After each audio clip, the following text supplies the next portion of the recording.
കനത്ത കതകുപാളികൾ വളരെ പാടുപെട്ട് കൊട്ടിയടച്ചിട്ടാണ് ഉറങ്ങാൻ കിടന്നത്. ആ വാതിൽക്കലേക്ക് നോക്കിയ നിമിഷം അവൻ വീണ്ടും നടുങ്ങി. വാതിലുകൾ തനിയെ തുറന്നിരിക്കുന്നു.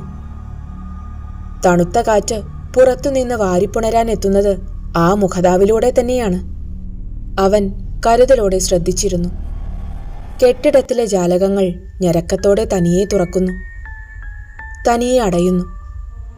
വർഷങ്ങളായി തുറക്കാതെ ഇട്ടിരുന്ന ആ വാതിലുകൾ എങ്ങനെ സ്വയം തുറന്നു?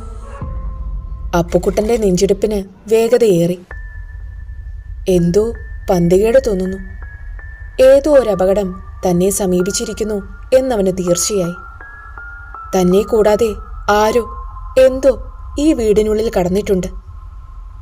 അവനറിയാതെ അവന്റെ വലതുകൈ ഇടതുകൈ തണ്ടയിലേക്ക് നീണ്ടു.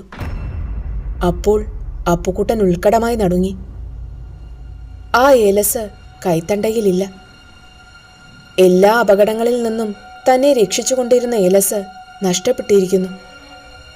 കിടക്കുമ്പോൾ അത് കയ്യിൽ തന്നെ ഉണ്ടായിരുന്നില്ലേ? അവൻ പരിഭ്രമത്തോടെ ആ കൂരിരുട്ടിൽ കട്ടിലിലും പായലുമൊക്കെ കൈകൊണ്ട് പരതുകയും ചെയ്തു.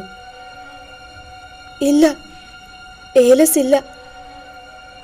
ആരുടെയോ ഒരു കനത്ത കാൽപെരുമാറ്റം മുറിക്കുള്ളിൽ കേൾക്കുന്നുണ്ടെന്ന് അവന് തോന്നി.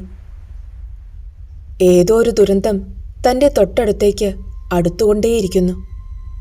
ശ്വാസോച്ഛ്വാസം നിലച്ചു പോകുന്നതായി അപ്പുക്കുട്ടന് തോന്നി. ആഗ്രഹങ്ങൾക്ക് ഭംഗം നേരിട്ടാൽ ഏതു മനുഷ്യഹൃദയവും അസ്വസ്ഥമാകും, അസംതൃപ്തമാകും.